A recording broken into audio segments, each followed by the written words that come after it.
end it works. And It stops then it making works. it. So It's very similar to what they've done with school streets where they put in, they start with barriers and Hello. then do a camera system. Why aren't you listening to us? sorry. Why aren't you listening to your residents? Why are there 3,000... Yeah, finally! How many emails have you had? A lot. Hundreds?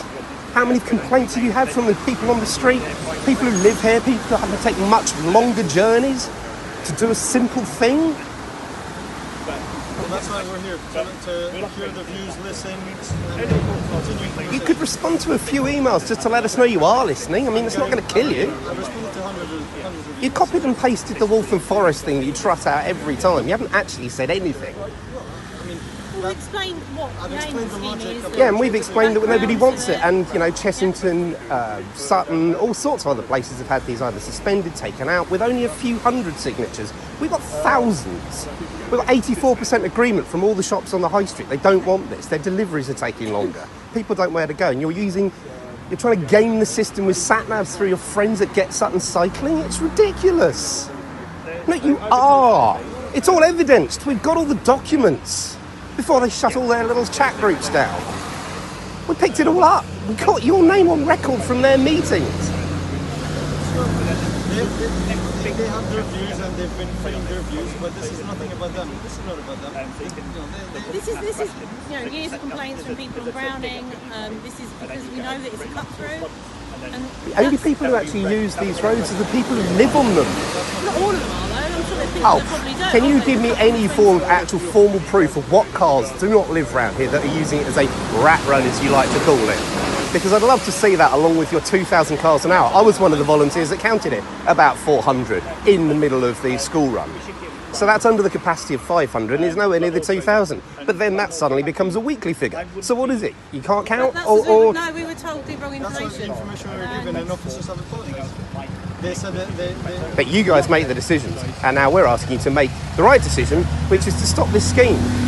The signage is terrible. I saw another old woman drive straight up there last night because you can't see it. There's quite a few things that we want to ask, we're asking about the signage. The build-outs need to go in as well, which I think will make it a lot clearer. Or alternatively, you could stop wasting money and do what the local community wants, and that is stop.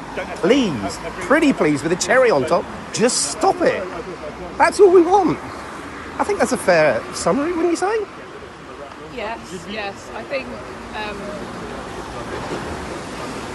the issue is that something does need to be done to Browning. Yeah, put a speed camera in, maybe so. As I pointed out, Doesn't this reduce is the not it. capacity, doesn't it? That's the thing, it doesn't reduce the But the amount. capacity isn't the issue. But it is, but if Browning you look Avenue at was data not across the designed to get the country, traffic. A lot of these roads were not designed to get the level of traffic that they're getting.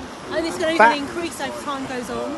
But telling people, right, you just have to give up your car No, not at all. and take the bike everywhere just doesn't work. No, we're not at all. Right, I've got 3 kids, okay? I know, I use my car. And they do so I walk. lovely photo shoots when there's the only two going through the bollards, yes, admittedly. That's our route. We do that. Well, I'm not going to start saying where I am every day because I don't want people to come in, and take their kids to school.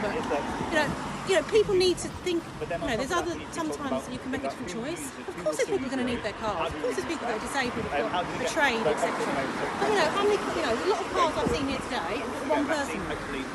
It's not sustainable. I know. We've had the There might be, conversation yeah. because you can't car share at the moment. No. Of course you can. So We're trying to. But could that person walk with their cycle? Of course, not everyone can. And it's about a chicken and egg thing, isn't it? Because people say, well, it's too dangerous to cycle. Well, we need to start somewhere to try and make it safer. Yeah, but locking out one piece of road just simply to start fining drivers is not making it safer to making it safer to cycle.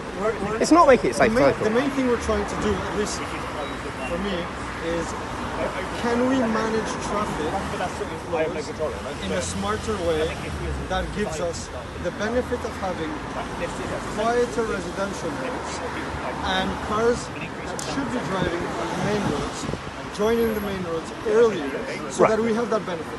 We will Cars on only- the let me finish. cars on the main road. Let Can I me. just finish it?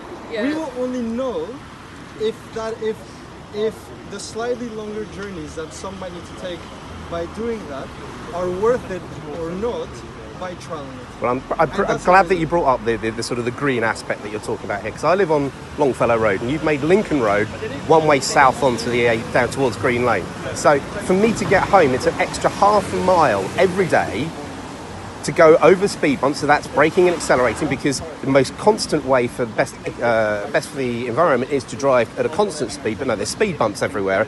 Worcester Park's well known for that. So I have to go over more speed bumps just to get home. There's nothing I can do about that, because you've decided in your infinite wisdom to make Lincoln Road one way. People I know live on Lincoln Road say it's awful. There's nothing happening there. You know, every time I drive past it, I haven't seen a single cyclist on it. But weirdly, they can go in any directions. If a car doesn't know, then they can go straight down. They've got a cyclist coming up the middle of the road. How is that safe?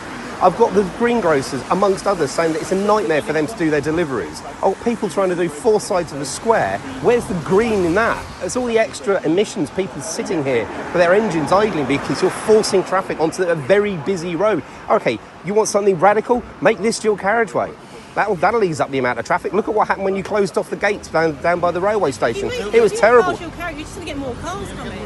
And you can't anyway. You're not going to stop people using their cars by forcing them off the road. It won't happen, unfortunately. Ultimately, we as a community we will need